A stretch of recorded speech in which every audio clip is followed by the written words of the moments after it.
my 3-word welcome.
Good evening, good afternoon, good morning, wherever you are. Yes, it's 8 o'clock here in the UK. It's time for the Woolpatch show. My name is Stuart and I'm the owner of my little shop, the Woolpatch, a yarn shop in Long Melford, UK, Suffolk, UK. And yes, in the chat, you've seen Fizz as well. She's the moderator. She keeps all the chat in line. Some wonderful familiar faces in the chat already watching live. Fizz will also drop in links and all sorts. Keep you knowing what's coming up too. If you're watching on catch up, the live replay still carries on too. So you could use those links throughout the show as we discuss things. So hopefully, if there's something you like, you know you can find it, whether it's from me or whether it's from Fizz in the chat there. If you are watching and you've got the comments up, we'd love to have you join in throughout the show. We are very, very lucky. We've got Roxanne Richardson. I'm so excited. I have been a fan since I started the Woolpatch in 2016. One of the first YouTubers I came across, her and Very Pink Knits. So I'm thrilled to have her on. Very topical, because I've got to the stage on my knitting where I had to do some decreases. So we've got a really long chat coming up with Roxanne with some great demos. Now, fingers crossed, technology works, because it's blowing a hoolie here. We've got, so I've been informed, Storm Aisha is whipping across the UK. So if technology allows, hopefully we'll be crystal clear, but our internet here is done through the satellite rather than through a line. So you'd like to think that's probably better. Would you think satellite? I don't know. But there we go. Fingers crossed. Fizz has got a plan B. It'll just be more of me if we can't connect with Roxanne, but I'm sure we can. If you want to knit along with us, you can just get some stocking stitch ready and you can do some decreases as we do them, or you can just watch. I have here ready, where are we? This one, look, well, obviously it's not going to show anything to you, but that was knitting cam for some close-ups. Also, if you want to ask Roxanne a question, we have wiped clear the usual schedule, bar the gallery, but we've dumped the news and we'll push the charts to the end of the show. I reckon we might go to about 9:30. Let's take a look at the schedule. So coming up, as always, our show starter, the Lavenham blue wool. Can't wait to show you that. Wayne Tanswell, the local sign writer extraordinaire, has come in to paint on the wool. It's no longer a white wool anymore. You're going to love it. And then our usual guest of the year, and then Roxanne will join us after. And then that's it. We're just going to talk knitting. And then put in your questions too, and look at all, hopefully, if knitting cam works, which I'm sure it will do, we can see her telling us all about the left-leading decrease, how it developed, how it went from knit two together through the back loop. Then it went into, if I'm right, slip one, knit one, pass, slip, stitch over, which is what I was taught by all the ladies from the shop, to the current SSK and the different tweaks to stop getting a leggy stitch. But we might just interrupt that just for a breather with the gallery, because we can't dump the gallery now, can we? Because there are some stunning knits that you've been doing, some real stunning ones there. So it's a good show. But I've pinned it to the top there. If you want to drop Roxanne a question on the SSK or left-leaning decrease or whatever, write in the comments. So we're going to do a little test here. Fizz, if you could just write a little comment, but Fizz will put at the front of the question Q : and she'll just write in a mock question. So just model that for us if you can, Fizz, so everyone can see what it looks like, because then my search system can find the Q and then I can see different questions from the chat, so I can have a different window open. I can hear Fizz chuckling away. If you're new here and you haven't watched the Woolpatch show before, very, very welcome to you. Let us know in the chat by putting new in. We love welcoming new people. I was new to the knitting world in 2016 and they've embraced me. So let's do the same for you. So pop new into the chat if you're coming to the Woolpatch show because of Roxanne. Welcome. It will be great. Let's just have a quick look at who is in the chat. I've seen some familiar faces. I can see quite a few W's too. They're shop supporters. And we're going to talk about that in a jiffy too. They're shop supporters. They've joined the Woolpatch channel. And for $4.99 a month, which is like popping into the shop, buying a ball of wool, isn't it, really? That's cheaper than a ball of West Yorkshire Spinners Colour Lab, which is £7. But that's the W you see there. They're special shop supporters who have pressed join. The channel is incredibly appreciative of all of you who have signed up to become Woolpatch members. But let's have a quick look through the chat, if you don't mind me just having a quick look at that. Lois, hello from Southgate. That's your 3-word welcome. And Mags, hey, you're here for Roxanne. Brilliant. Welcome along. Can't wait. It's going to be a good chat. We're going to get really analytical. If you've watched any of the Sewing Bee shows, where I have Carol Elaine on, it's going to be like that, but with knitting. So we've got Carol with sewing, and we're going to have Roxanne with knitting. Oh, and speaking of which, look at that. Hey, Carol. Hey, Mike from London, learning new tricks. Well, it's going to be funny doing what we do with All Gathered Up with Roxanne in a bit. Lovely to have you here, and I hope you're getting better as well, because I won't tell you all, but there was a little bit of a critter that came along for Carol over Christmas. But yes, I'll see you in February sometime. Hey, Sue. Good to see you, Sue. Yeah, it's windy here too. Oh, and there's Fizz's wonderful example. So as the show progresses, just literally do that. Q. Why is it always me? Yes. And then I can search for it. And then as our little chat with Roxanne progresses, we can drop it in. Or we might have the questions at the end. We'll see how they go. And don't worry, maybe do some challenging ones too that's not about left-leaning decreases. I'm sure Roxanne can handle it with her wealth of knowledge.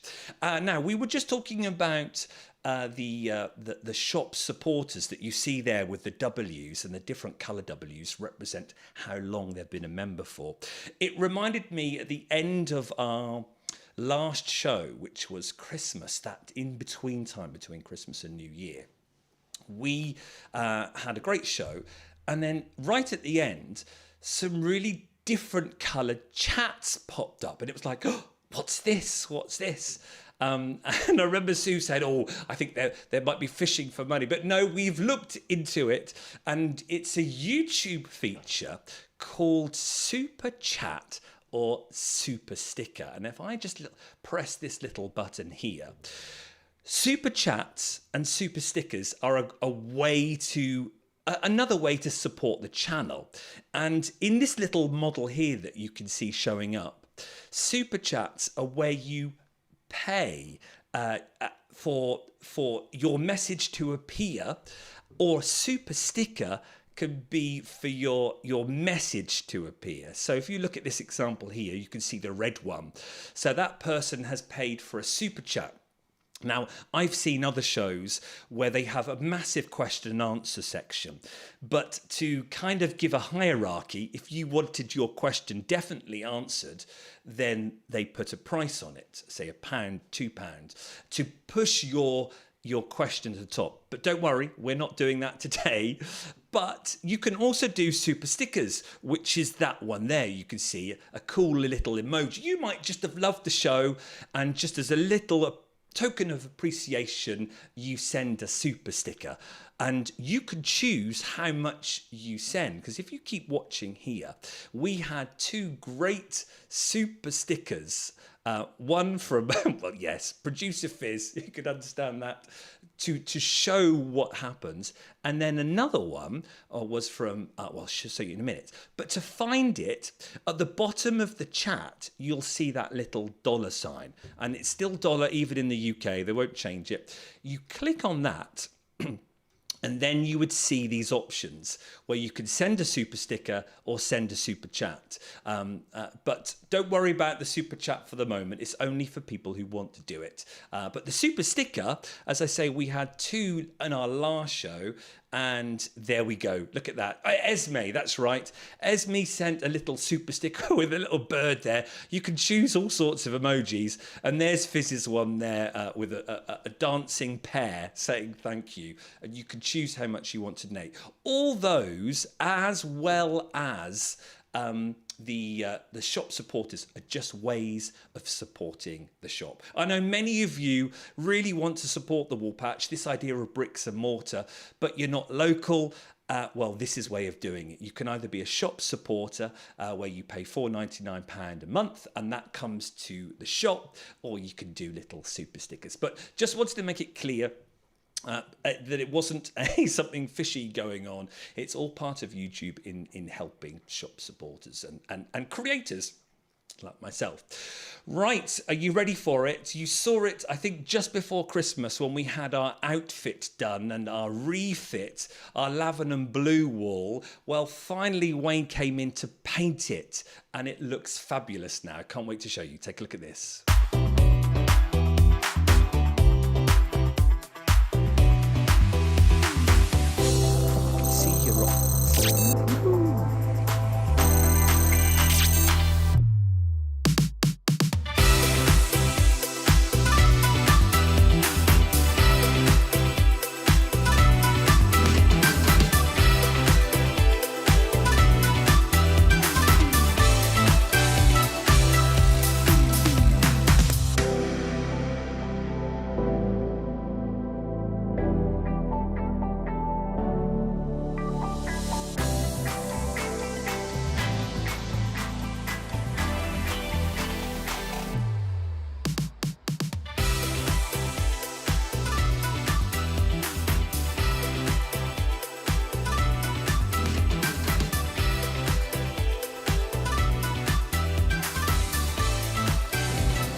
Also sit down on my seat and then look, that's what I see,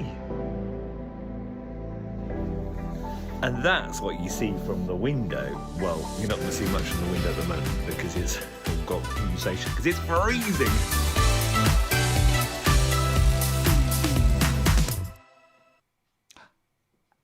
Oh, how good is that? Fish just said in my ear, that looks fantastic, Stuart. How cool is it? It's no longer white. The blue really pops, doesn't it? So that's my Lavenham blue wool. For those of you who are new here, Lavenham blue is very local. It's a village next door that was very famous in the 16th century for producing woad, wool dyed with woad. It was the only way you could get anything blue. And they would dye it in the wool. They would then spin it, they would then weave it, they would make broadcloth, real beautiful fabric that would then be shipped around the world, and it became one of Britain's most richest villages, towns, cities even, for a tiny small village in the 16th century. And I've learned to dye with woad, and there it is. It's got my own little feature in the shop now. But how clever is Wade? I kid you not. I know he's got years of experience, but still, he could just turned up and went, you know, that's pure craftsmanship. I'm thrilled to have him do that. Lovely. So the shop is pretty much now done. So the refit, we've lost fabric and got more wool. A proper full 100% yarn shop now. But don't worry, people. I'm still sewing. My sewing machine's still here. Carol, I will still be making. The sewing bee will be coming up soon in May. We'll still be doing those videos. So we'll still, the love for fabric and sewing is still there. During that, I had a quick chance to look through the messages and loads of people who have put new in. So welcome new people. Let's just go a quick look. KJ, new. Hello, welcome. Around the World Fibers, new. Good to have you here. Mags, new. Wonderful. Aline, I said that right. New. Wonderful. Welcome. Also here from Rox, from Chicago area. Welcome. Oh, so many people here. Wonderful. All new people. It's lovely to have you here. And if you come back, great. If not, doesn't matter, because that's the beauty of YouTube, isn't it? You find the content that you're interested in. And if you're interested in left-leaning decreases, or the whole idea of decreases, then this is the show for you. And the beauty is you can then re-watch it if you want to go over it again. If you're watching on catch-up, then brilliant, you found it because you want to know more about the SSK. So we've got that coming up. We've got Guess the Year. Just before we go to Roxanne, do you want a little fun game? Yes. Carol, I think, might get this. Carol, no pressure for you. Knowing your fabric couture background, you're going to love this one. Oh, anyone would think we've planned this. But here we go. Here's Guess the Year for a bit of fun. Right, for newbies here, what you do, I'm going to show you a little clip. You've got to try and guess the year when it came out. And sometimes I show a pattern, sometimes I show a photograph, sometimes I show a garment. Well, this time it's a garment, a very special garment one too. When we come out of the VT, you'll get to write in the chat what the year is, and we'll see, just for fun, who won. No prizes or anything, just a bit of a giggle before we go to see Roxanne. Here we go, Guess the Year.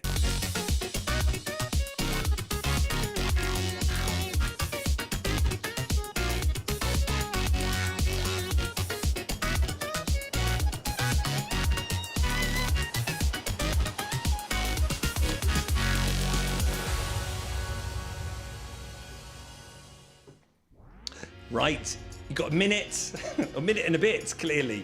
So type it in. If you're watching live and you've got the comments there, type it in.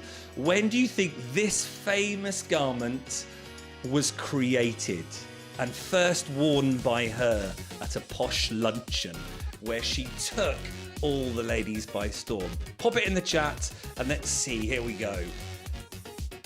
1947, says Diane. 1930, James. So Natasha, 37, 32. We're now in the 20s. Tracy, even Tracy. 31, around the world fibers, 42. Hey Jen, good to see you, 1942. Mark the bass player, that's a great one, good to see you, Mark. 1913, Carol, no pressure or anything. 1940. 1928, says Susan. 1936, 1949. Keep coming. 10 seconds. Hens and Chicks, 1940. Lois, 1928. 1929, Jill. 1927, Kathy. Good to see so many people. Mickey, 1920. Hey, Mickey. 1925. Jennifer, 1940. Time's up, everyone. The year is 1927. Let's have a quick flick through. Kathy, 1927. Spot on. Did anyone else get 1927? I can't see it. Well done, Kathy. Great one, just Kathy. If you didn't get it, commiserations, don't worry. There's always the next time. Next month, February. We do this show once a month. If you've not watched before, it's basically the show about my shop, really, and how the shop is developing, products in the shop, current topics in the knitting world. We used to do, as I say, knitting and fabric, but now it's just knitting. Now, before we move on to Roxanne, let's just give you a brief background about that famous top, Elsa Schiaparelli. Yes, the House Schiaparelli, kind of in competition with Chanel, but this was exquisite. And I was around Collins earlier this week, and he was chatting about it because he wants to knit it for one of his friends who is a lawyer. He thought this would look really good, but it's just worked perfect for us as well, because the knit, the construction, and suitably, as we've got Roxanne here and Carol, we love to talk about how things are made. And as it says there, in my French, the trompe-l'oeil, I think that's the deceive the eye. The collar, bow and cuffs became one of Schiaparelli's most popular designs. As I say, she wore it to the luncheon and all the ladies there said, I want one. But it's the background that's interesting about it, that she saw an Armenian knitting creating something similar. And she was impressed with how the fabric was firm and tight, because obviously it's got the layers, the 2 layers of fabric there, knitting, and said, I want one, because you know what knitting's like. Sometimes it can get loose goose, can't it? And that's the picture of how it appeared in Vogue too. But you can see it's a form of 2-yarn knitting, isn't it? Like Intarsia, but not, and like Fair Isle, but not, because you can see in the back of the collar there, both yarns are carried all the way through, and that gives a wonderful effect. So from the black yarn, you can see bits of the white peeking through, but not too much, but just enough to give a really cool tweed effect. But what a wonderful, wonderful design. So it was lovely to talk about that. And then if we see Colin making his own one for his friend, we'll chart it. It'll be good to do that. Right. 8:20. We're doing well, Fizz. We're bang on schedule. How is that possible? Anyone would think we rehearsed it, we've teched it and everything. Right. Are you ready, everyone? Do you want to go straight to it? Right. Before we go to Roxanne, I've just made a lovely little video, which many of you will recognize. But if you don't know Roxanne, take a look at this.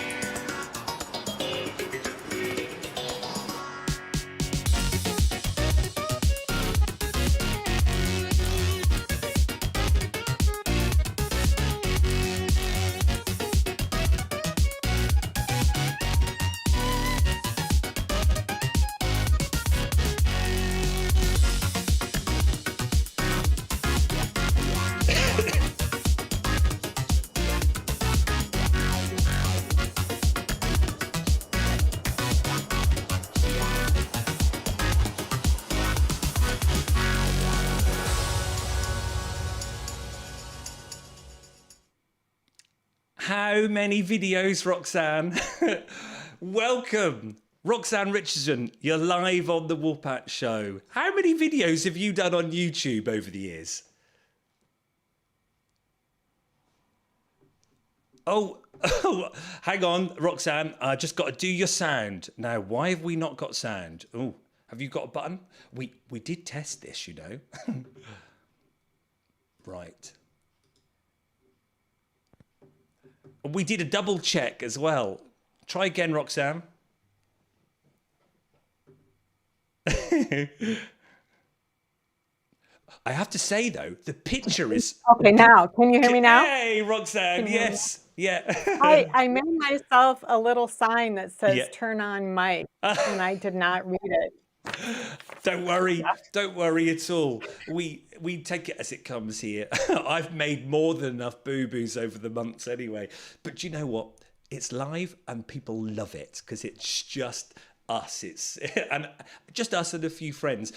Before we came to you, I had that little montage of videos from your YouTube channel. Mm-hmm. You've done a lot of videos, haven't you, Roxanne? Apparently I have quite a few. I saw on my channel page that you showed it was 500 and some videos. So yeah, I started my YouTube channel really early on and not to do knitting. It was to share videos of my daughter's ice skating with her grandparents.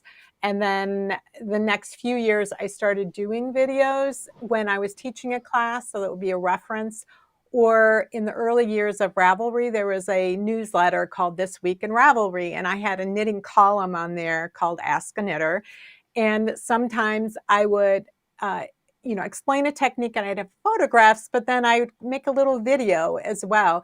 And so I never intended anybody to ever find those videos unless they had a direct link. Because it just didn't occur to me. And so I did videos when I had that column, a number of videos over a couple of years. And then I really didn't do any at all for like maybe one every couple of years.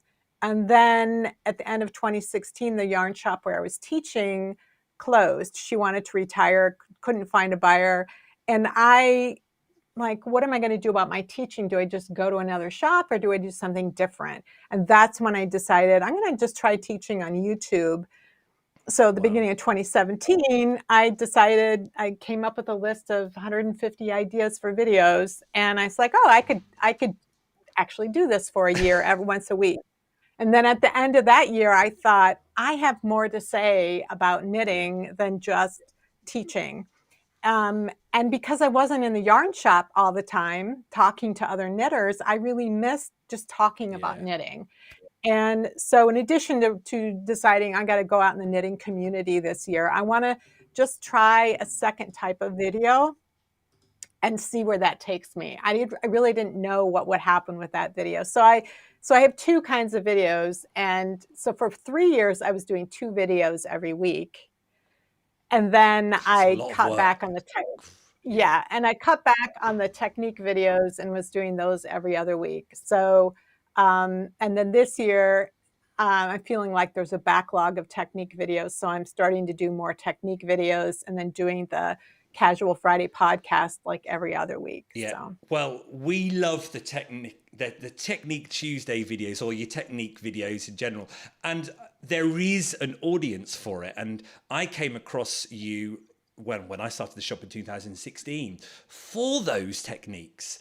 And I know there are quite a few others on YouTube who you can find and watch, but you ultimately also connect with the YouTuber. And well, who couldn't connect with you? Your delivery, your manner, the way you do the close-ups, and taking your time with it. You've got it down. So they are brilliant, and that's when.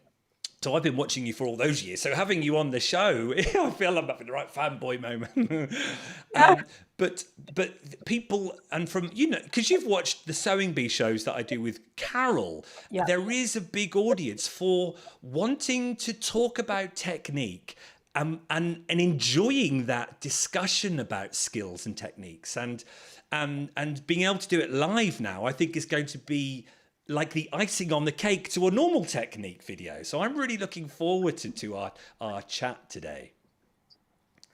Well, that's wonderful. I just hope my camera battery holds out. Well, it's working well so far, considering we've got like a huge storm going on here, but we've not got a delay or anything. So let's go straight into it. So the reason why I suddenly thought, right, we've got to have you on the show, because I have been knitting a top-down jumper. And it's I've done well. If I can show it on here. So I've done my top down. It starts with my yoke. It's got a nice bit of broken rib there, and I'm going round, and I've split. There's my raglan. I've split for my sleeves, and I'm going down and down and down. But in my project, I have to do some decreases. Let's come back to me there, and then back to this one here. And I have to do some decreases.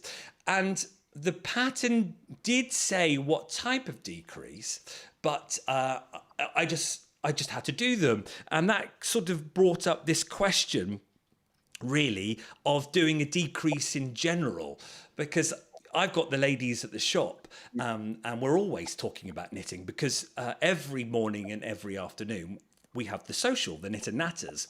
So we're always talking about techniques and what you're doing. And funny enough, I spoke to them, and I was talking about decreases to them and how they do them. And it's the idea of left-leaning and right-leaning decrease. So I didn't know whether you could just talk briefly about those two, first of all, those basics. Okay. So typically, if you are decreasing one time, or you are doing a bunch of decreases in one row, you can use any kind of decrease. And usually people will do a knit two together because that's the easiest one to do. But sometimes you want mirrored decreases. So you want, like on either side of the neck here, when you're decreasing, you want decreases that are leaning in the opposite direction, so that you get that nice symmetry around the neckline. And you can choose if you want those decreases, like on my neck, they're following the same direction as the neckline. But in some cases, you might want them to go the opposite direction. But in either case, you want to mirror them. And so a knit two together, I've got, I don't know if you can see on my overhead. Let's go to knitting cam, like Carol's sewing cam. Okay. So this, on this swatch, I've done a group of a knit two together. Every right side row, I did a knit two together, and I did them in the same place so that they are going to the right, and they are leaning toward the area changing in size. So this, I've got the same number of stitches over here every time, but I'm getting fewer and fewer stitches over here, and they're leaning to the right. Yeah. So, when you're doing a knit two together, and you have to enter those stitches, your working needle, that's the needle that's in your right hand, that is pointed to the right. Oh, right. So that's way you know that you're going to get a right leaning decrease.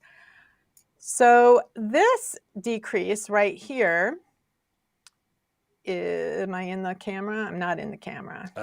Just up a bit. That's it. Perfect. Woo! Yeah, lovely. Okay. Yeah. Yeah. So on here, you have the opposite of what we had before. We had the same number of stitches over here every time. But now the line of decreases is going to the left. Oh, okay. And I have little tags on here to tell me which decreases I did. This one I did was what's called an SSK, which is what I think you were doing in your... That's right. Yeah. And there's also what's called an SKP. When you do an SSK,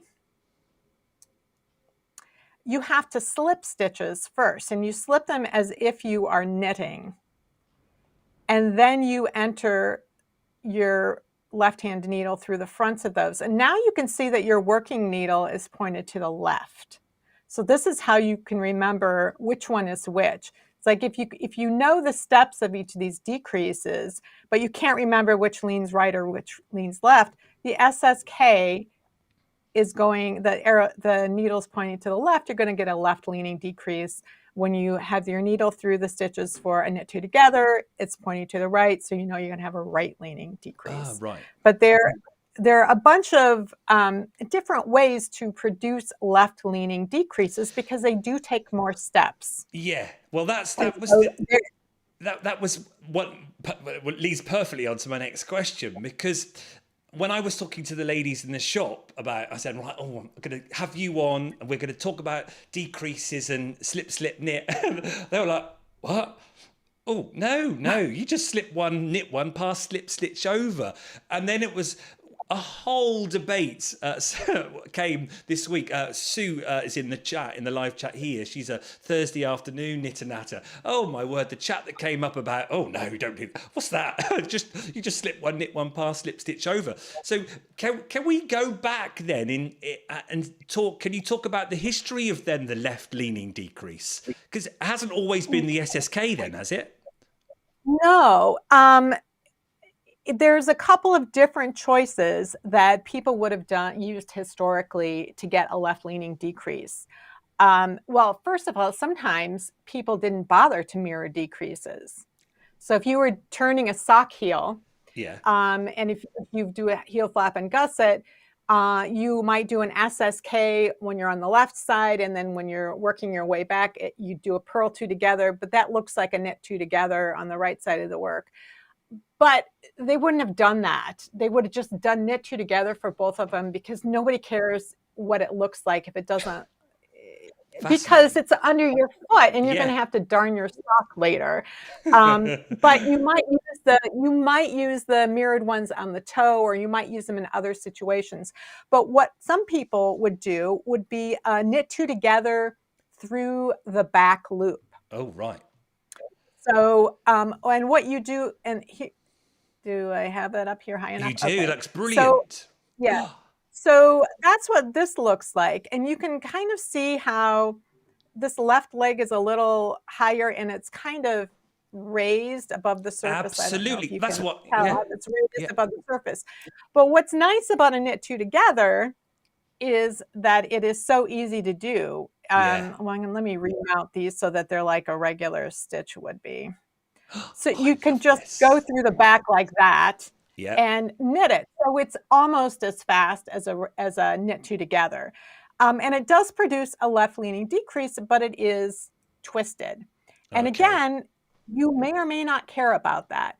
But that's one way to do it. And then there is, if you want something that's not twisted, you would do a Oh, lot of times in the US, we call that an SKP, which is instead of writing SL1, K1, PSSO, we just e- might say SKP. yeah. So we But know. So when you so have, that's what we would know as slip one, knit one, pass slip, stitch over. yeah, You would call it right, the say again SS SKP. SKP. Okay, yeah. That Yeah, and already. that's more recent.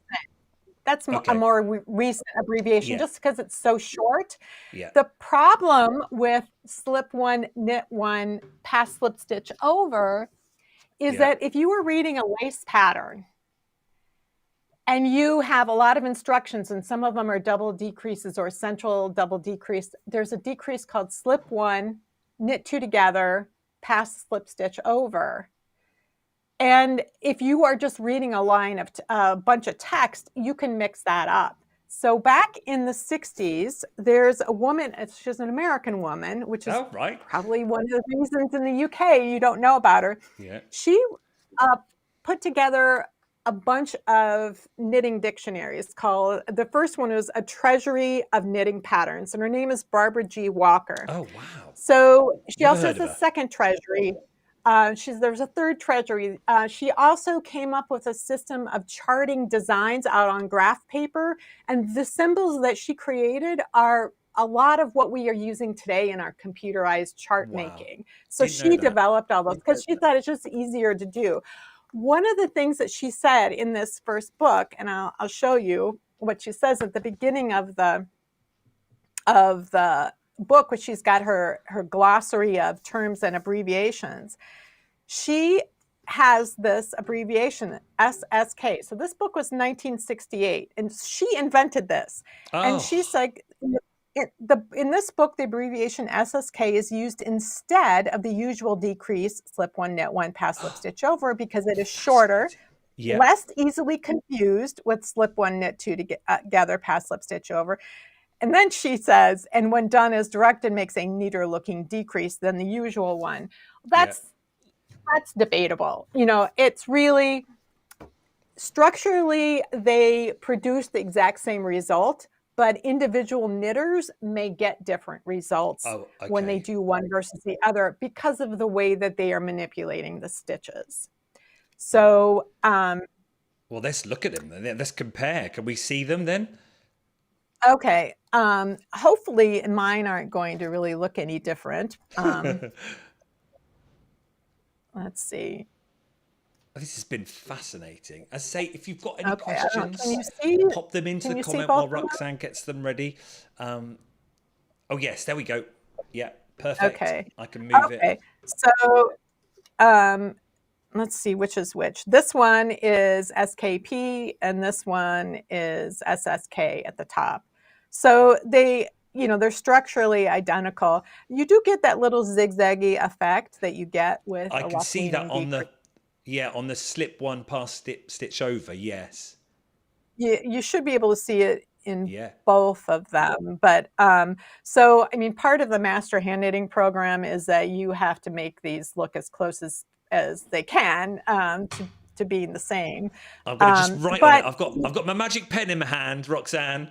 okay, You've seen me use it with Carol. So the top one was slip one, knit one. the top one is SSK, Oh, top one is SSK. Okay, and the bottom one. and the bottom one is SKP, or slip one, knit one, pass slip stitch over. So it's just because of Barbara Walker that has become more popular. She Okay. wrote a number of other knitting books too, including one called Knitting from the Top. So she had a bunch of different ways of knitting top-down seamless sweaters, including with set-in sleeves and not just raglans.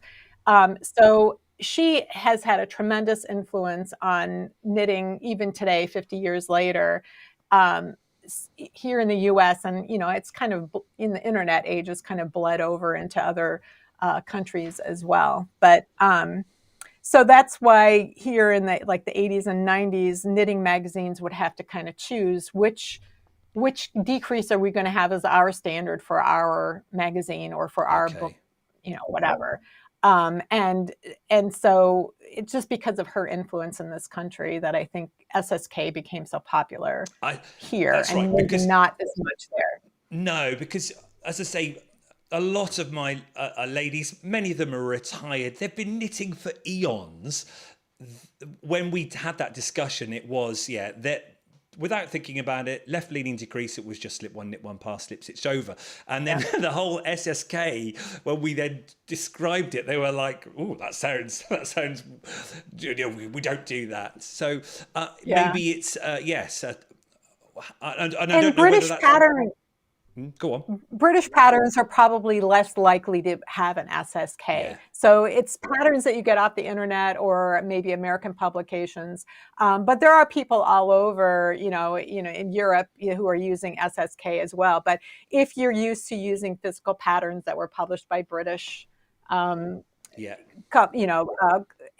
and you have patterns from decades before, and that's just how you do it, there wouldn't be any reason why you'd have come across it. Can we see you do an old-fashioned, a classic, then a slip one, knit one, pass, slip, stitch over, and then can we watch you do a slip, slip, knit? Sure. Let's get so that this out of the is way. Okay. So you want me to do the slip one, knit one first? Yeah. Am I? There we are. Nope. No, let me move you again. That's it. Perfect. Go for it. Okay. And I hold the yarn in my left hand. That doesn't matter. Don't pay attention to that. So slip one, and you slip as if to knit because you're changing the stitch amount. And then you knit one, and then you pass the slip stitch over. And as long as you don't tug too hard, it should be okay. Yeah. And then the SSK, you slip 2 stitches, one at a time, as if to knit. And then you insert your left needle back through the fronts of those. So now you've already got your working needle through the back. Yeah. And you can knit them.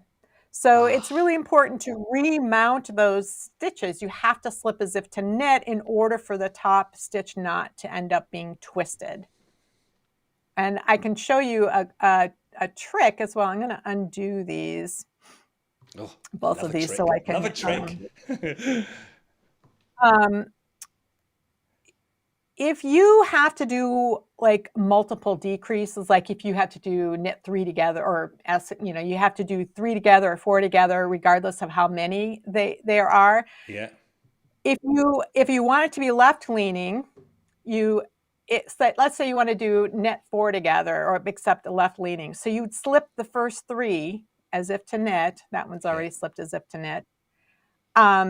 And then you could work this one, just like with the SKP. And now you can pass these over one at a time. Wow. Like that. You could have stuck your needle through all of them at the same time, like an SSK, but it can be really hard. The nice thing is, if you need to do that for a right-leaning decrease, you can do the same thing or similar. You knit the first stitch, and then you return it. And then you can pass over as many as you want. These don't have to be remounted because you're passing them over to the right. Okay.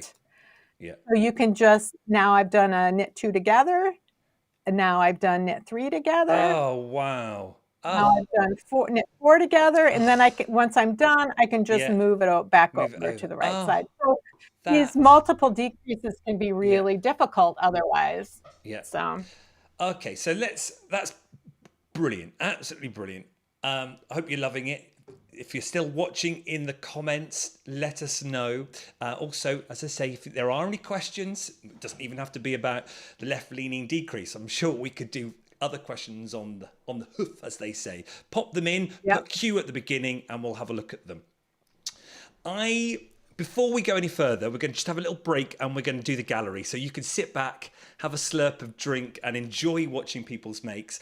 Because when we come back after the gallery, I want to talk about the leggy SSK, or the slip one, knit one, pass, slip stitch over. Because this is where I started going into it with my knit, that I felt it became really leggy and it stood out more than the knit 2 together.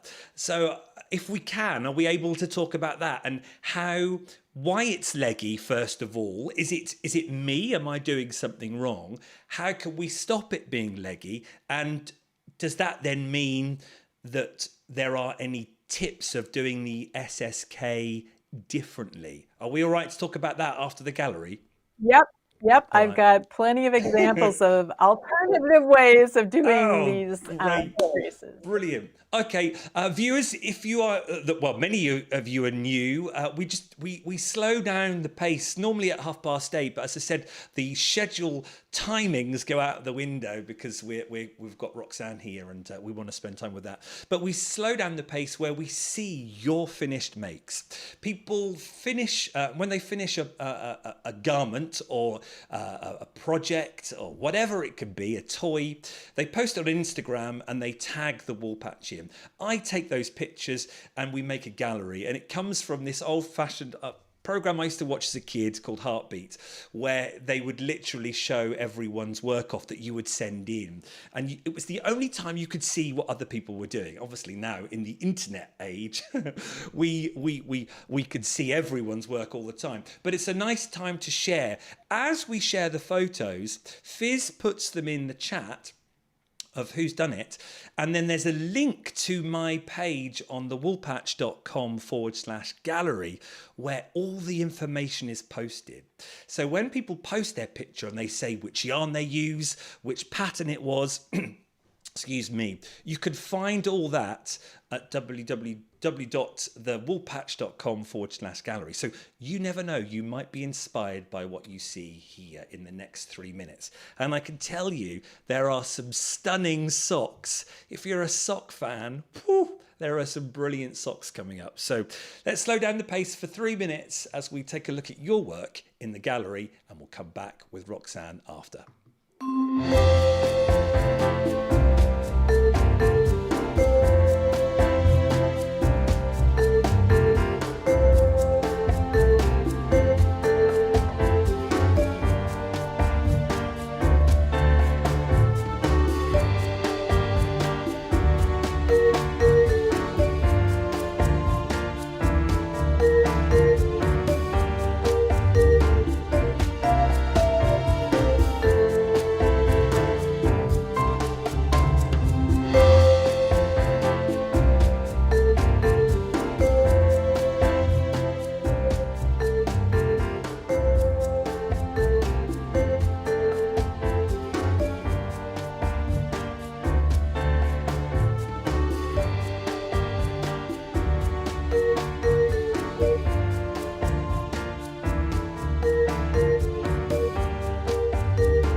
Wonderful. Absolutely wonderful to see. Roxanne, did you have any favourites there for what you just looked at? I was reading the comments. I was like, That was good. That's all right. That's fine. yeah, I've got myself a sip of tea and was Good. reading some of the comments. Good. Stunning gallery. James Herbison, that Lavenham blue MCal shawl that you did, the Stephen West one, also stunning. Very proud to see that finished because it's all British yarns and including my Lavenham blue, the 2023 collection. I found a local flock literally 20 minutes down the road, and it was 100% Wensleydale. And I think you can kind of spot it in those pictures, the luster that comes off of that Wensleydale. It looked phenomenal, James. Stunning gallery, wonderful. So Natasha, did you see you? Your make there, wonderful in the tropics, wonderful. So when you finish a picture, all you've got to do is just tag at the Woolpatch on Instagram. You can email it to me or you can DM it to me. But if you don't want to tag it in your your description, you can do it right at the bottom or even put it in the comments if you want to be a bit more discreet. But we love seeing your finished makes. It inspires so many people. I've had many people say, oh, I saw that on there and I found out which yarn and pattern you used and I sourced it and got it, and they're now knitting it. So it's wonderful, and it's just, as I say, nice to slow down the pace a bit. So we have Roxanne Richardson here with us, YouTube extraordinaire, master hand knitter, and we're going to go back into the slip knit, or the left leaning decrease. I'm going to show you, if I go to my one again. So my one, actually before I do that, let's come back. So I'm doing this, I'm in the round, going in the round, coming down the body, everyone. And I think Fizz told you in the comments what pattern it is. And there is a wonderful option for making it a tapered fit. Well, you know me, I like things to be a nice tight fit. So I went for the tapered fit, and the tapered fit told me on each seam, as I go round sort of 12 o'clock and 6 o'clock, see it like that you then do your knit two together and your SSK, your right leaning and your left leaning. So if I go to this one, you should be able to see it. So that's one seam. This is my left leaning. Oh, should use my magic pen, shouldn't I? So we've got that there.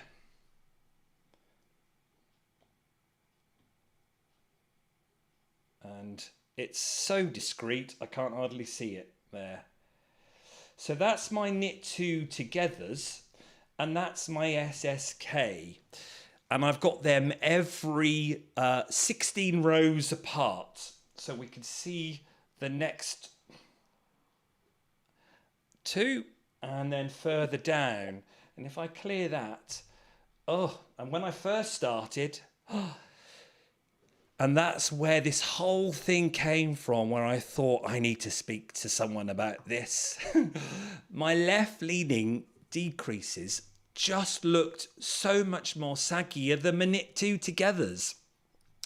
And that's when I searched the internet and I thought, I know who to go to. I'll go to Roxanne's YouTube, and you go to her YouTube page and you can search for keywords. So you just click on search in a YouTube or any person's YouTube, and I put SSK, and this wonderful video came up where you, Roxanne, explained them all. And that's why I thought, well, we could have that discussion. And then I started searching the whole of the internet and opened up a whole can of worms, because I then went to Patty Lyons, because it then opened up how to make your SSK less leggy. So first of all, Roxanne, tell us perhaps how to stop the SSK being leggy, or why is the SSK leggy? So when you are decreasing two stitches together and one's leaning left or one's leaning right, one of the two stitches ends up on top of the other. Okay. When you do a knit two together, the left stitch is on top. And so the stitch that's worked right after that is connected to that stitch that's on the top.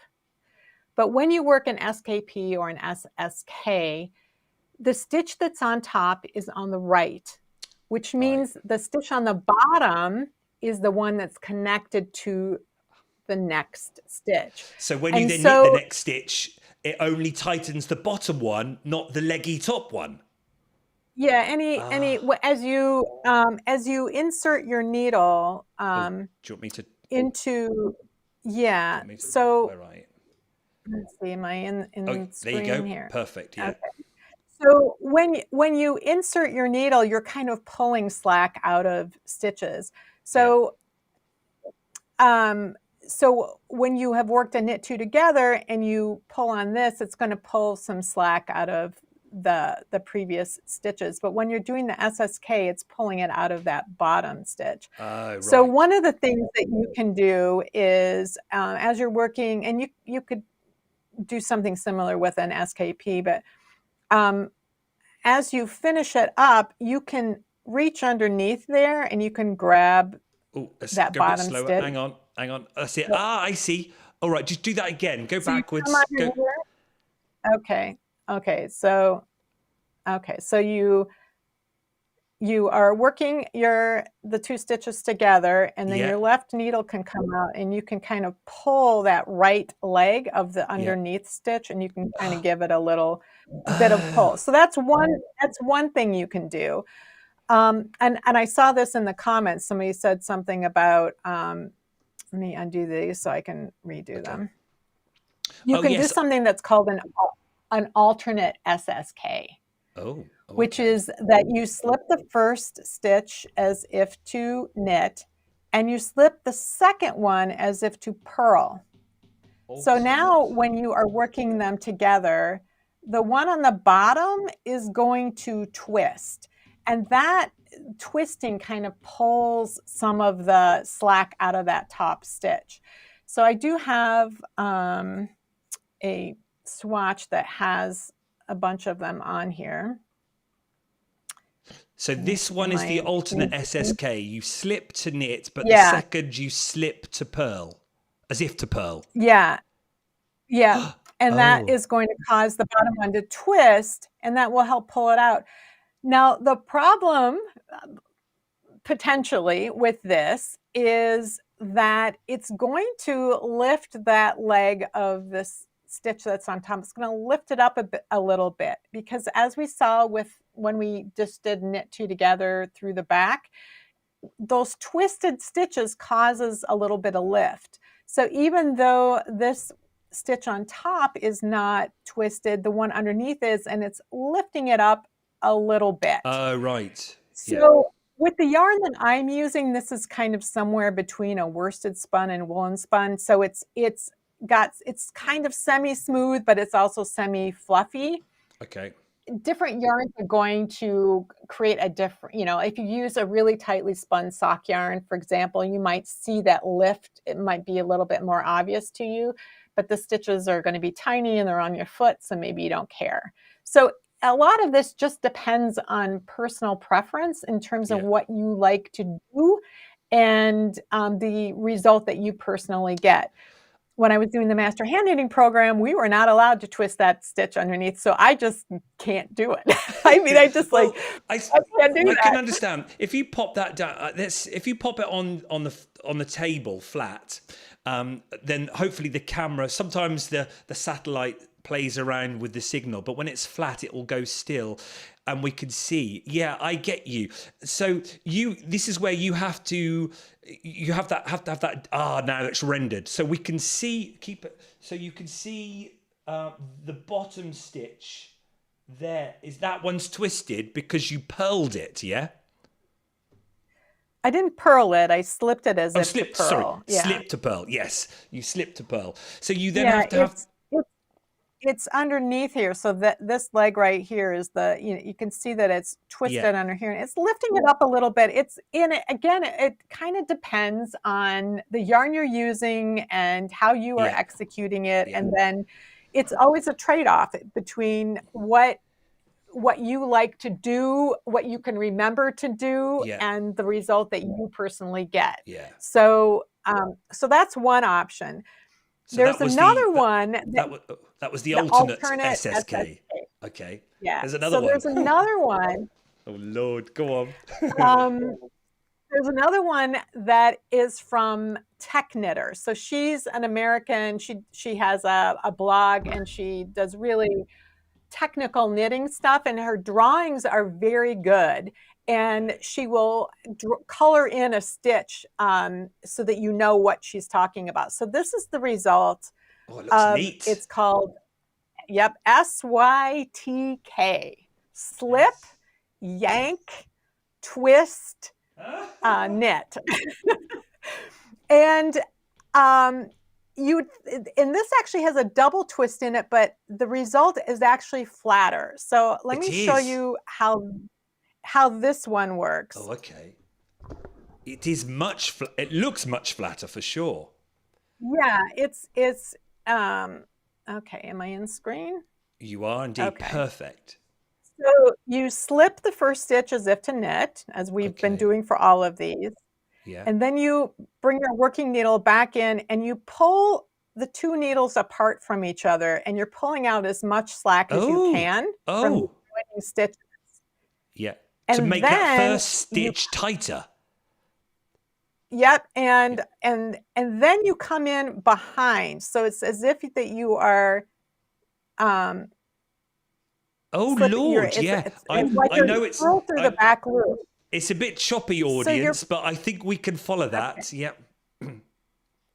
So that creates an actual like full twist, not just a half twist.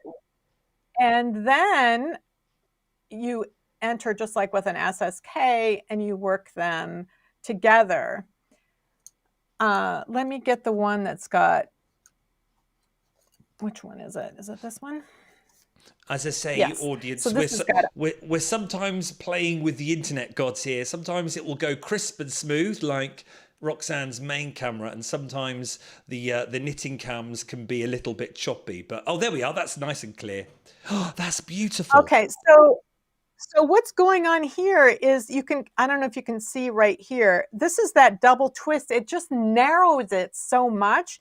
It gets it from out. It's not even underneath this other one. It's kind of off to the side. It is. And that really allows it to lie flat. But it's a lot more work. And I had to go look it up to remember how to do it, because I just, I don't usually bother. But it gives a very nice flat result. So I personally think this is the flattest of all of them, for at least for this yarn. Well, I can understand how you got it flat as well, because you yanked that slack out, didn't you? So, and I know most people would then panic because you think that second stitch is now loose as anything, but when you then go round to the back, which is what you did, then it worked out. Yep. Can you see that again? Can you do that one again? Sure, if I can find my needles that I was doing it with. Okay. So this is Tech Knitters. It's that yank that I'm excited about, to stop it being leggy. Okay, are you ready? I'll try to do it really slow so it'll render, because it is kind of. Okay. So slip as if to knit. Okay. Insert into that next stitch and pull both needles apart so you're getting as much slack out as you can. Yeah. And I kind of put my finger on that. So now you can turn if you need to in order to enter your needle through the back. And that creates that full twist. And now you go through the two stitches and you can knit them together. And then that creates that really nice flat result. But as you say, excuse me, it lays flat, but you have to decide whether you want twisted stitches in your work. Right. So, and there are situations where I've used this particular one, like in a sock heel where I had a knit two together and an SSK right next to each other, and they were creating kind of a ladder. And so I wanted something really tight when I did that SSK. And so I used that one, but I don't usually. I mean, it's extra work. And if I don't like the way my SSKs are looking on the surface, or SKP, whatever one I happen to decide to use, because I do sometimes just get bored and I start using the other one, I can just kind of manually go through and kind of adjust things on the surface as well. So it's your knitting. You get to decide, what you want to do. And for me, it used to be, what can I remember? Like, I don't want to have to look something up every time. Which one can I remember? And just knowing that there are other options and playing with them. So I would suggest doing a swatch and trying them all out. Yeah. You can stack them all up, a different one, write down which one you did, and then compare your results. Because again, with different yarns, it might come out different, and different stitch patterns. It might be less noticeable in one versus another. And I presume when you were doing the master hand knitting course, you couldn't have anything twisted, so you wouldn't have done any of those different variations. You would have just done the slip as if to knit, slip as if to knit, and then knit together, I presume. Yeah, we would have, like, in the first level, it's a 3-level program. The first level, there was a swatch where we had to do mirrored decreases. And so on one of them, we had to do the SKP and a knit two together, I think. And then another one, you had to do an SSK, and probably that one where you knit it first, return it, and then pass it over. Like, you were just supposed to be, and they looked identical. The swatches looked identical. But the idea was you were not supposed to do any tricks to improve things. Yeah. You had to do them the proper way. And then in your knitting, you can. Well, that's it. When it comes down to it, you're the knitter. You knit it how you want. Mm-hmm. And I know we've said this before with Carol in sewing. Will people see all these extra fine details? They won't on the finished garment. They certainly won't be looking at them. Only we know about them, and you do them how you want to do them, don't you? So it shouldn't really matter in the end, should it? You find the technique that you like and that you can remember. Yep. And then over time, you can add the other ones. I think it's just, again, it's useful to have them in your toolbox so that if one of them isn't working in a particular situation, you have an alternative that you know about, and you can either go look it up, or you can say, oh, I remember how to do that. But yeah, it's always good to know more than one way of doing something, I think. Because when I did the pass slip stitch over, I think I was a bit too heavy, just generally heavy-handed. So I think I stretched it too much anyway. You were doing your yanking on that one. Absolutely. So seeing your first tip of, when you just, I can see how the tech knitter, that version of that yank, pulling the slack out. But even watching you doing it then, you were knitting literally on the, can we go back to your samples when you knit? You're knitting really on the taper there. Sometimes I do my stitches too far down. Yeah. So when you're doing, you want to be gentle so that you're not over manipulating. Yeah. So if you're working close to the tips like that, you're not going to stretch them. Yeah. You're not stretching them out. And then once you pull the yarn through, because those stitches are the size they are already. Yeah. You're not changing the size of those.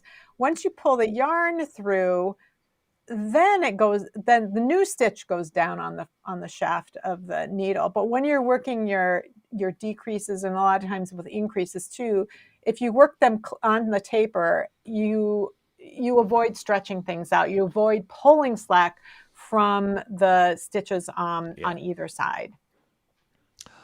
Well, I'm gonna go back to there's mine. Look at my leggy ones. Look at that one, and how I'm going to try that. Where is it there? Yeah, this one here. Look. I'm going and you can reach underneath there and pull that. Yeah.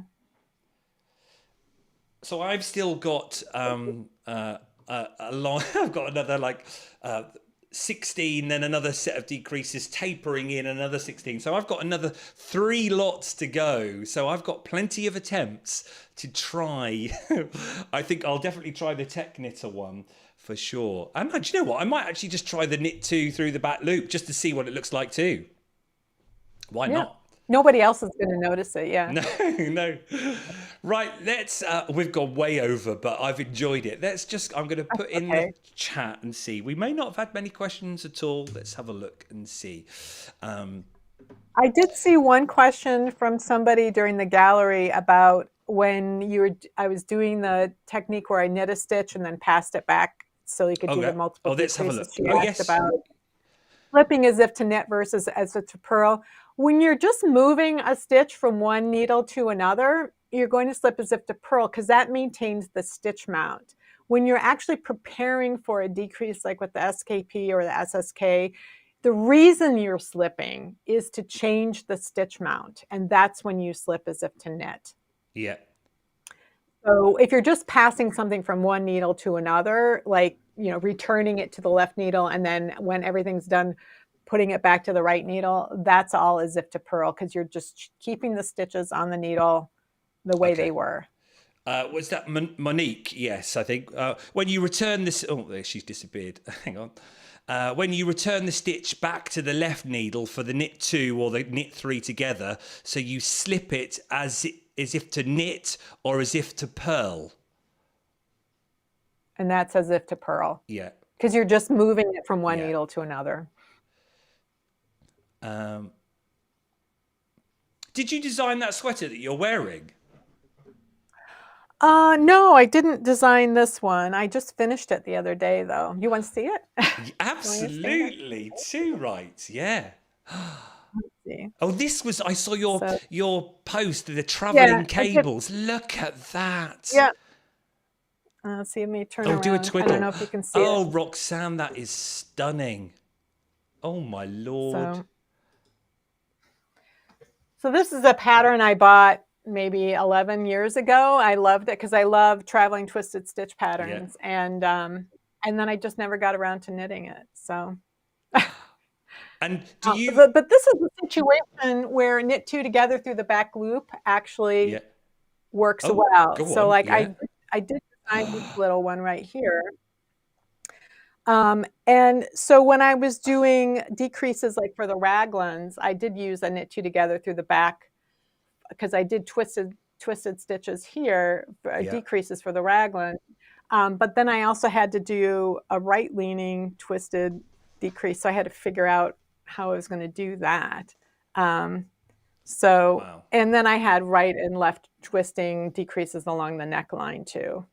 So, so in this kind of a thing, twisted stitch patterns, you want a twisted decrease. So, what's on your needles at the moment? Have you got? Are you a one knitter project only, or do you have several? Come on, dish it. Right now I've got 2. I do these long-term projects to knit. Like I want to understand the evolution of things. So a few years ago, I knit a sweater from each decade from the 1890s to the 1990s so that I could understand the evolution of the hand knit sweater, like in terms of what were they used for, how were they constructed, what were the techniques, what were the yarn and needles that were used, and then how was the patterns presented to the knitter. So for the past year, I've been working on a project to understand evolution of hand knit stockings and socks. So I've done some like Tudor era stockings, and I did a stocking off of a bog body. And right now I'm doing some from the 1940s. So this is during the World War II when you had supplies were in short, make, do, and mend. So this is a sock that has a replaceable heel flap and heel turn. And so as you're knitting it, there's a couple of different ways you can do it, but it was a patented process, and this woman got a patent for it. But then when you want to replace the heel, you can take out where you can see where it is from the contrast yarn. You can pull it out, you can re-knit the heel, and then reattach it again. So I'm experimenting because there's a couple of variations on how to do it. I did the first sock I did what she calls the preferred variation, and then I'll do one of the other ones with the second sock. And then I'm also knitting a pair of mittens from this book here. Magnificent Mittens and Socks. So, Yeah, it's by Anna Zilborg. It's got a lot of stranded color work, and a lot of these are these gauntlet style. Oh, I live in Minnesota. It's like, yeah. we've been having a polar vortex, so our real Oh, field temperature was like minus 30 Celsius this past couple of weeks. Um, can't so complain. Can't I complain. have been knitting a pair of mittens from that book, and the contrast color is some Kiviot that I got a few Oh, years ago. wow. This is all I have. So Kiviot's from a musk ox. So it's they're from Alaska. So it's Okay. some of the warmest fiber, and it's like native peoples who are licensed to be able to create these yarns and sell them. So I've only got the Oh, mitten pop tip it on the done. camera. Let's have a look at a close look on your phone. Pop it on there. Of the Kiviot? Yeah, yeah, and then you're knitting. Oh, look at that. Oh, of my knitting. Let's see. Oh, look. Yes, just started. So I always like to learn something new. So Yeah. this one is a new construction for me. It's top down. So I hadn't done that before. And then I wanted the gauntlets because they'll go over the cuff of my parka. Yeah. And then I wow. have earlier this winter, I knit a pair of liner gloves to go inside them. So it'll be multiple layers. Yeah. Because brilliant. Minnesota. So that's what I'm working on right now. Oh, wonderful. There's just a couple of questions before we finish. Melly says, is it the same technique if you're on the purl side? Is what the same technique? I presume a decreasing left and right, maybe. Well, the back side of a. Do you not normally decrease? Most of the time, shaping is done on the right side of the work because you can see what you've done. Absolutely. But sometimes you need to do a purl decrease, and sometimes you do need to do decreases every single row, so you have to do that. So the back side of a knit two together is a purl two together. So if you've been doing knit two together on a certain edge, you would be doing purl two together at that same edge on the reverse side. So the back side of an SSK is what's called an SSP. And that's where, and this is even when people did a slip one, knit one, pass slip stitch over, if they had to do it on the purl side, it was almost always purl through the back loops. Oh, okay. Because, but I could show you. Yeah. I have to take some stitches out here. Okay. Hold on. That's right. Whilst Roxanne does that, we'll finish off with Roxanne. We'll then go into the charts so you know what's coming up, and then we'll finish off the show. But if you've enjoyed it, let us know in the chat. Let us know what you think. Also, if you're now thinking, oh, I like this little format, maybe Roxanne could come back and talk to us about such and such, further down the line in a couple of months' time, maybe. Let us know, because I'm sure it will be doable. But yes, let us know in the chat. But as I say, we'll finish off in the next 5 minutes of Roxanne, because it's been wonderful. We've done over the hour. It's wonderful. And then we'll show you the charts, the knitting charts and the crochet charts, the top 10 of what everyone is looking at as we speak. Right, you ready, Roxanne? Yeah. So for an SSP, you would slip as if to knit, because you're changing the stitch mount for both of those stitches, and then you return them back. So you want to return them keeping that stitch mount, and then you have to purl them through the back loop. And the easiest way to do that is, I don't know if I can do that with this camera, but it's hard, isn't it? Point it toward yourself so that you can get. Go up a bit. Up. Okay. That's it. Okay. Oh, I see. So yes, it's turn toward yourself. Then you can. It's easier to get it through. Yeah. And then you can then you can purl the stitches. Oops, I lost it, but you get the idea. Yes, I get you. So you do have to still slip them the same way as you would for an SSK, and then you purl through the back, and that's just a tricky thing, purling through the back. And a last question from Sheila. Can you slip the stitch on the following round to flatten the stitch? I'm just trying to. Well, you're going to elongate it because you're not. Yeah. If you're not working it, it's just going to create an elongated stitch. Yeah. So, if you're doing that multiple times, like if you're doing a decrease every other row and then you end up slipping it, you're going to end up reducing the stretch vertically because those stitches won't have been worked as often. And also, if you are doing them every other row and you slip it, and then on the next row, you're going to be slipping it again to work. It's just, I think if you were doing it once in a while, maybe it would work. I would, try it in a swatch and see, but I think it could be a problem if they're stacked. It's been brilliant, Roxanne. I've been chatting to you as if I've known you for years. Oh, thank you so much for saying yes, being such a good sport when I messaged you saying, do you want to come on and talk about it and break it down? I've thoroughly enjoyed it. I think it's the teacher in me. I've always said this with Carol.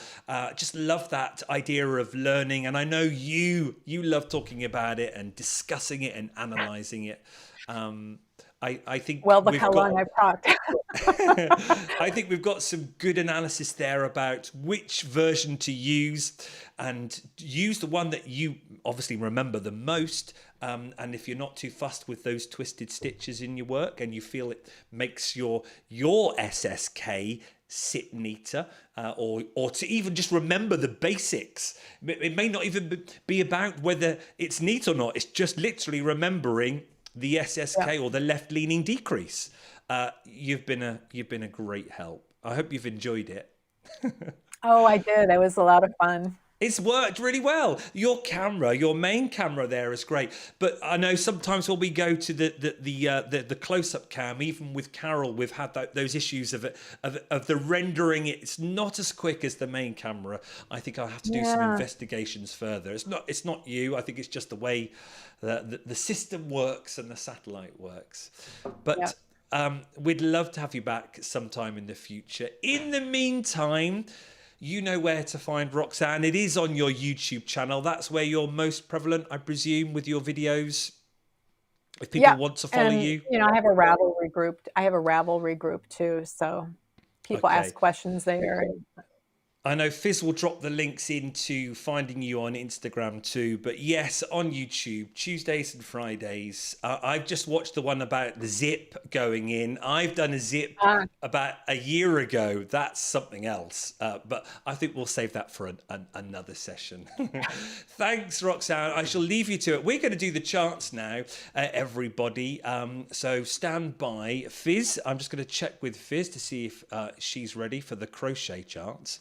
What we do, if you're still new and you're still watching, each week we do these charts, Roxanne, where we look at Ravelry and we look at the hot right now filter of what everyone's looking at. And we've done it for a whole year. We did it for the whole of 2023 and it went down so well, especially when we did our end of year show, that we're carrying it on this year.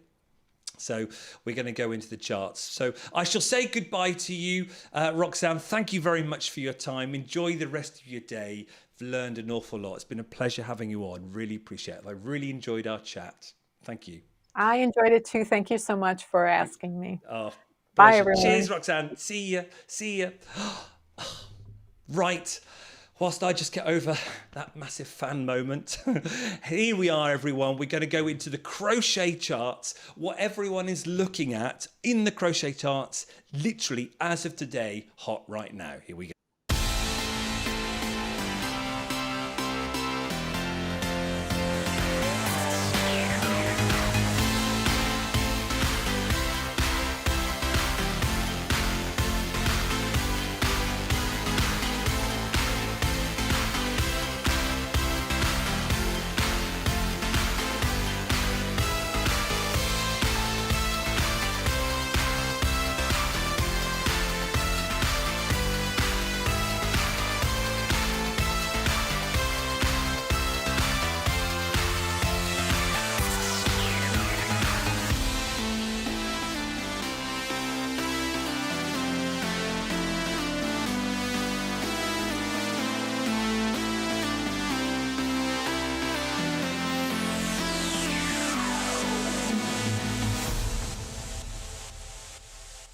Washcloths, again, number one.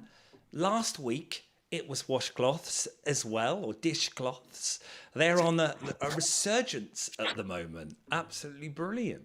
Okay, knitting charts now.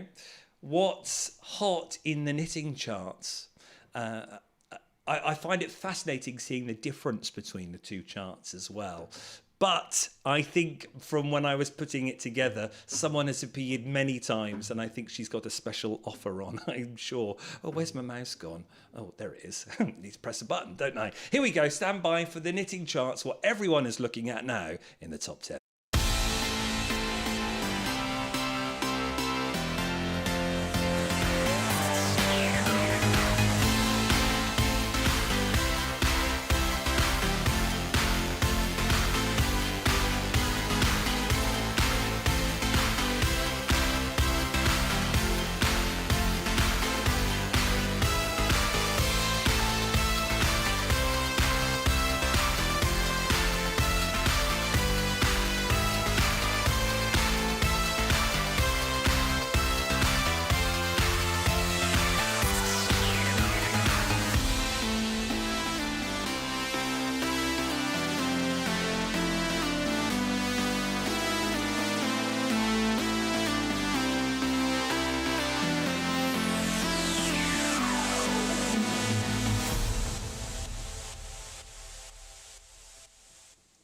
Yes, everyone's looking at Christina. If you're interested in some of her patterns, they are, I'm just checking my notes, she's got a 25% off discount going live at the moment. You don't need anything coupon wise, you just go to the basket and it'll already be worked out for you. So that's Christina Villamente. So you had, what did we have there? It was Succession. Oh, well, of course, yes, the top two. We had, what was it called? The Song Thrush, thanks Fizz. I couldn't find it on my notes. And the photography shawl, which, got her. If you haven't seen the end of year chart show video, then take a look, because we had a wonderful interview with Christina and she showed us some of her upcoming pattern samples, talked to us about the photography shawl and everything. It's a great watch. And we also interviewed Bebe Blanket, who was number one. Oh, off the top of my head, I think it was 16 times, Fizz?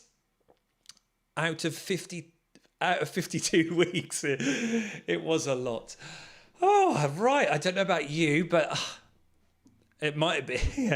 That was lovely, wasn't it? Let us know if you're still here live in the comments. Let us know what you thought of that, and say hi if you're still here. I'm not just talking to myself. That was wonderful. What did you say, Fizz? Yes, that's right. It's just me and you broadcasting live, no one watching. If you're watching on catch up, I hope you've enjoyed that. And the videos to that, as I say, there was a specific video that I searched for on Roxanne's site, which shows you, which Roxanne shows you doing all those SSKs and the different ones, and then looking at that, how it lays, and whether you want that twist underneath, whether you slip one as if to knit, slip one as if to knit, or whether you do that second one, slip one as if to purl. But as I say, you're not entering a competition or anything, are you? Or you just do what you want to do. But it's just nice breaking those techniques down, isn't it? And having that analysis there, and the appreciation of the skill. Because and as I put there on Roxanne's title, Master Hand Knitter, it's like Carol, Master Tailor Couturier. These skills are phenomenal, what we do with our hands. And you think of the years of experience that's built up over time. It's then nice to appreciate that by looking at it in detail and enjoying that conversation. Oh, we've still got Big Bob, you're still here. Great. Enjoyed it, did you, Bob? Oh, and Jill and Lois. Oh yes, those crochet dragons were good, weren't they? James, how are you feeling? Has it made you feel better? I think you had your feet up and you had a lem zip, didn't you? Antonio, hey Antonio, good to see you. Everything great as always. Cheers, Antonio. Mags, you're still here. Sue, great, curly Sue. Do you think, Sue, so what are we going to tell Rose and Jan on Thursday? I don't think they'll ever go to the SSK. They'll be slip one, knit one, pass, slip, stitch over. And do you know what? Doesn't matter, does it? Because that's the technique. You do it. Melly, hey Melly, you're still watching. Great. Oh, Practical Stitches, having a great evening. Catherine, going to try the yank and twist. Yes, so I am. So where are we? These. Oh, not those. Yeah. So should we zoom out a bit? Zoom out a bit so you can see this wonderful. I've really enjoyed this pattern. Let's just do that a bit more. Can you see it? You can see my raglan there. Look at that. You can't beat a good raglan. There is just something about it, that shaping. And then, as I say, so this is where my tapered stitches, I don't think I can go any higher, can I? My tapered stitches are coming down. And there. Do you like my needle stoppers, everyone? I got lavender blue needle stoppers. How cool. And I'm on metal tips. Are you a metaler, a bambooer, or a wooder? If you're still here and alive, type it in the chat. Metaler, bambooer, or a wooder. So I'm looking forward to trying that, and I will try the yank one. But yeah, I love these.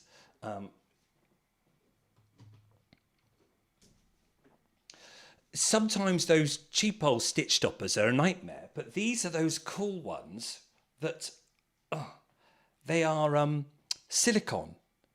And I think they're actually meant for beading or for teething for babies. So I bought some of these and I've got them in the shop. I should have given you the link. I never thought about them. Cool, aren't they? Right, let's take a look. Who's a wooder? Fizz. Your metal tips. Shorties. Now, oh, right. Are they the 4-inch ones or even smaller, Fizz? 4-inch. Because I think, because me and Sue, Curly Sue, have been talking about this. So that's my sleeve. I'm not really looking forward to doing magic loop. So Sue is going to give me some of her shorties where the tips are literally like an inch long. So that will be interesting. Yeah, I think I'll do the sleeves quicker as a result. Antonio, you're a wooder. All right, let's do this. Shall we do this? I think we can do this. That's not going to disappear. So we've got a metaler. We're on the H now. How do I do that? Can I? We're going to do metaler and oh, don't disappear. Are they going to disappear each time? You're all cottoning on, aren't you?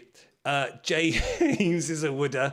Around the world. Oh, I can't do it. Oh, they're disappearing. We've got around the world. I shouldn't do that. Beg your pardon. Mustn't use, because I don't know, do I? They're a metaler. Bob's, he's a metaler. Bertie and Poppet is a metaler. We've got quite a few metalers. Metaler, hey, Erin, is So Natasha Bamboo, our first for bamboo. Can't knit any slower than me.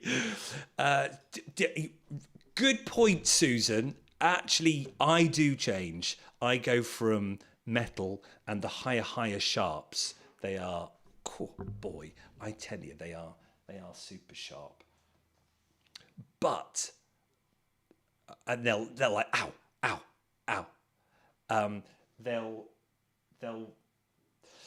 But sometimes you you want wood for that nice, that natural feeling. Whatever. See, there you are, Diane. Yes. Yeah. If you want a specific project, then you'll have the sharp, won't you? Depends. Oh, James on the fibre mix. Okay. Mostly metal. Yeah. Except for linen. Really? Oh, why? Because it might split it? I'm loving this conversation. Catherine, metal. Jennifer, metal. Yeah. Yeah. And oh, a lol from wooden. Yes, I knew you'd say that, Sue. Good having you. Thought it.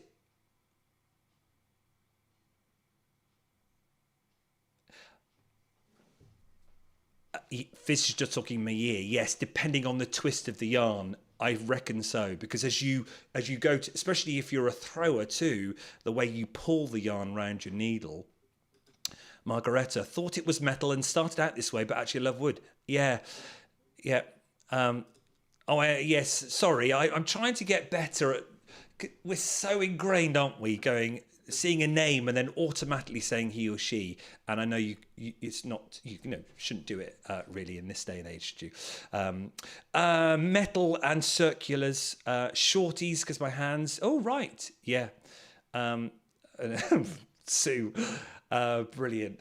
Right, before we finish, even though I could chat on ages, let's take that one. Oh, around the world. I don't find higher sharps easy to find in the US.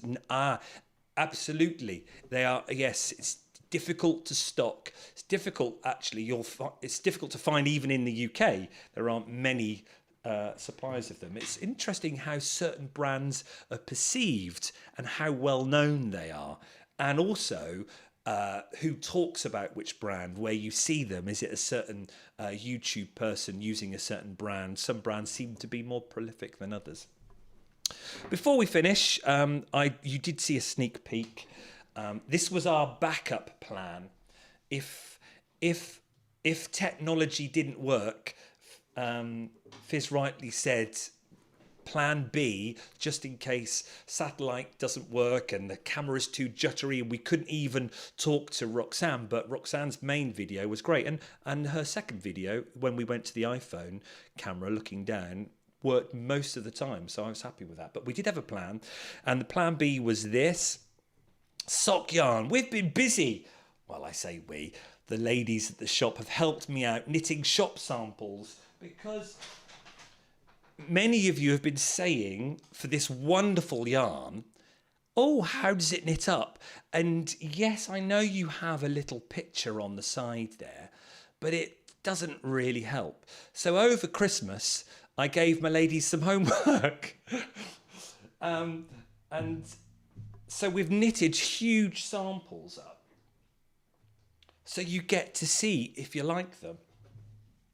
And we've done them really wide. But if you do it like that, you then know what your sock's going to look like. So we've got these. Yeah. And how lovely is that yarn?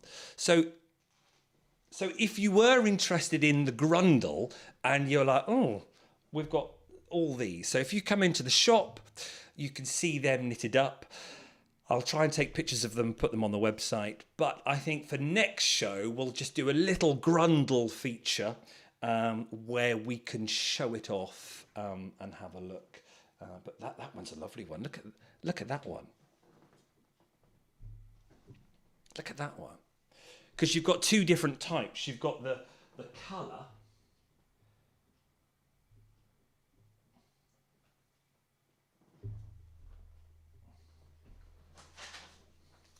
So this version is the colour, which is basically a bit like Drop's Fable. They're 50-gram balls and have small stripes. They're all self-striping. Grundle is all self-striping. And then the Posh one, which is 100-gram balls, so you only need one. That one you'd need two of. But the big ones, Medina, they've got different stripes. And they are stripes, but they're kind of trendy because some are bigger, some are thinner, some are littler. So yeah, so I think we'll talk about that next time. Well, it was Fizz. Yeah, very much like that. The Sal sweater yarn. Was it you used? Oh no, the one I used. Yes, yeah, that one a couple of years ago. That was a lovely one, wasn't it? Oh, right, let's finish off with what everyone's doing. We've done an epic show, Fizz. We've done an hour and 40 minutes. Let's finish off. Let's just chill out before we say goodbye. Margaretta just finished a pair of 6-ply Grundle socks, and they're great fun. Bright colours and good yarn. Thanks for that. I think it's a good yarn. It looks a good yarn. The ladies said when they were knitting it was lovely. Does it wash well? It is.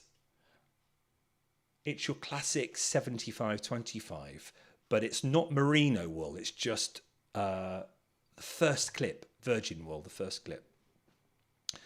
James, Stuart's knitting ladies. It is. They are wonderful. The shop is. If you're still watching and you don't know my shop, the shop is those ladies. And I say ladies, there aren't any gents that come as of yet. So I'm not generalising there. But they make the shop. We have different ladies on Tuesday mornings, Wednesday mornings, Thursday mornings, and Tuesday afternoons, Wednesday afternoons, Thursday afternoons, Friday afternoons. And they love knitting. They're always knitting. So when I say to them, oh, can you knit this? They're like, yes, please, because they don't have to spend any money. And they are always knitting, in the afternoons and in the evenings. But it's great because they are then helping the shop because, there's no way I could knit everything up in time. I'd knit a shop sample and then we'll be on the next season's yarn, won't we? But more importantly, they make the shop. So when you come into the shop and they're there, there's hubbub going on in the shop. So you can browse without feeling you're being looked at because I'm out the back making tea or coffee. So then it makes browsing better. There is nothing worse walking into a shop and you've got the shopkeeper looking right at you. You can't browse in peace, can you? But also there's a nice atmosphere too. If you're stuck, and I can't help because I've got a few years experience, some of those like Irene, Mandy, they have been knitting for years, have such experience and skills. So there's just a lovely conversation going on in the shop. Right, what else have we got? Fizz, you've just finished another serge shawl by Lisa Much. Yes, we saw that on the charts, didn't we? And loved it. Take a look on Ravelry if you want another one. You finished another. That means you've done 2. She did a blood moon and a serge. Brilliant. Bob, what are you doing? You're finishing up a Timberline cardigan. Ooh, that looks nice. Do you know what's so lovely to see is so many Woolpatch shop supporter logos still. I should pay a visit soon. You're down in London, are you? Oh, for some reason, I think you're abroad. You're going to say Sweden, aren't you, Antonio? Or Italian. Italy. Susan just finished a second circular friend shawl for an ill friend. Wonderful. They'll love that, no doubt. James, what are you doing? About halfway through my Westfjord Wanderer shawl. Was that the really complicated one that you showed me ages ago? I'm trying to remember.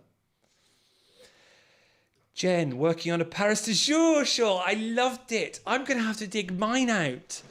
When did we do that with Fibre Hustle? When we first did it. That must have been about 3 years ago now, if not longer. That's a really good shawl to do. A nice pattern repeat that you can remember it too. So you finished a novice sweater. Did you? Well done. Photos for the gallery. Brilliant. Love it. And Tracy came up and surprised me before Christmas. She walked in. I was at the back. I think I was reading or something. She walked in. Took me a few moments to twig. She had to help me out. It was wonderful. Absolutely wonderful. And Tracy, you know what you did for me? Yeah, absolutely loved it. Over the moon. Our little secret. Diane, what have you done? Super Celine by Anne Ventel. Okay. Margaretta. Yes, see, look. Yeah, that's the combination, isn't it? Time to browse and help right round the corner should you need it. Exactly. There is nothing worse, is there, than if you don't spend time in the shop and therefore you then don't buy and then you don't then support the bricks and mortar shops. because of that. So it's getting that balance. Sometimes it's hard, but yes. Gillian, what are you doing? Knitting chicks and bunnies for a hospice appeal. Oh, wonderful. That's quite interesting, because I know a lot of our people in our area are doing Linus Project, which is little quilts for prem babies, and then the hats one. So it's nice to see something different. You're in London. Oh, sorry. Yeah, that's me. Me judging, seeing Antonio. My granddad was Antonio, and he was Italian. So I took the wrong plump there, which I was going to go for. Right. Oh, James, what are you finishing off with? I'm currently knitting. Yes, and we saw that on Instagram. If you haven't seen it, james.herbison on Instagram, take a look at his Sanquois sampler, the black and the white. Looks like what old Schiaparelli was doing, James. So, Natasha, what are you doing? You're still plodding along with your zigzag. The zigzag is a wonderful pattern, but yes, it's not one. It's a free pattern on Ravelry. This will show you how quick Fizz is, because she probably wasn't expecting this. She'll be now frantically searching for the link to the zigzag pattern, but knowing how good Fizz is, she'll find it in seconds. The zigzag pattern is wonderful, but because it's zigzag, it's chevrons, it's lots of knit two togethers and knit through the back loop. So an increase and a decrease and an increase and decrease. You can't really do it watching telly. Look, like this. And it looks beautiful. So it goes on and on and on. Now, I should tell you something funny about that. It's such a good pattern that a customer came in and said, I want that pattern, because it's hanging up in the window as we speak. And she came in and she said, I want that pattern, but I want it as a very long snood. So I saw Irene Friday and I said, you know you like knitting and you know you've done 2 zigzag scarves already. You need to do one that's twice as long. So the kit uses 4 balls. So I've given Irene 8 balls. And then she's got to sew it up with a twist in it so the customer can put it round twice. And she'll do it. She'll do it. But that's a lot of work, isn't it? But knowing Irene, she'll be rattling through it and it'll be finished within 2 weeks. Speaking of projects, we do commissions. A lot of the ladies just love knitting, so they do private commissions and they get paid for it. Mandy, one of our commission knitters, she's just finished a frangipani,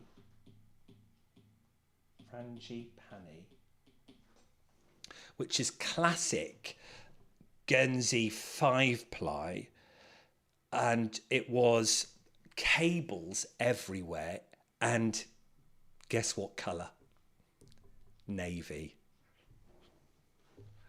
Absolutely, Fizz. Yeah, navy. Fizz just got navy? Yeah. Frangipani. And I know they call it 5-ply, but technically it's like a 4. It's like, that's how it's made, but it's very thin yarn. And it was a bloke the size of me. So long arms, long body. She started it September and she finished it last week. It was a work of art and we'll get pictures very soon. Phenomenal. Right, everyone, it's been a pleasure. I'm in that mood now where I could just keep talking to you for another half an hour. But I think we should finish it there before we knock up a 2-hour mark being live online. Yet, though, I'm just looking down here. Fizz, does that say 40 people still watching? Oh, that's marvellous. Love having your company. What else is there to do on a Sunday night? In the UK, obviously, it's evening here now, and it's blowing a hoolie outside. Are you all sitting comfortably? UKers, are you sitting comfortably? Have you got, Sue, are you in your chair? Or have you got your duvet over you? You got a little something. James, what time is it for you, James? Because you're in New Zealand. So is it early morning for James? Is it 8 in the morning? 10 in the morning? So, Natasha, I need to commission some Grundle socks. Well, you could, but I actually don't have any sock knitters. Oh, well, I could get James. Actually, James, do you fancy being a commissioner for socks? Yes. I've got loads of people who like doing jumpers, flat or in the round. Oh, good. Yes, we must finish. That was a nice little prompt there, Margaret. Yeah, we will finish. Oh, you're on the continent. Oh, yes, oh, just a little later. Oh, it is, isn't it? Yeah, because you're an hour ahead, aren't you, or 2 hours ahead? It must also be, yes, hot cocoa. Penny buys it will indeed. 11 a.m. Oh, okay. So you're having a coffee and a biscuit. That's when we have knit and natter time here. It's been a pleasure. Thanks, everyone. We've got Fizz going. Yeah, come on. That's a big hint too. It's been wonderful having your company. I hope you've enjoyed it. Please go over, if you're still watching, go over onto Roxanne's site, subscribe to her, or just go to one of her videos and send her a message. Just say, we watched you on the Woolpatch. Thank you for giving up your time. It was really useful. And we'd want you back. Go on, write that on one of her videos. On her latest video, she's just released Friday, Casual Friday. Or if not, find that video that Fizz posted, well, the one about where she talks about the SSKs, and just say thank you very much for giving up your time, because they do give up their time for free, and we are very much appreciative. Thank you, everyone. Lots of love in the chat. Thank you very much for your time. If you're watching just on catch up, I hope you've enjoyed the show.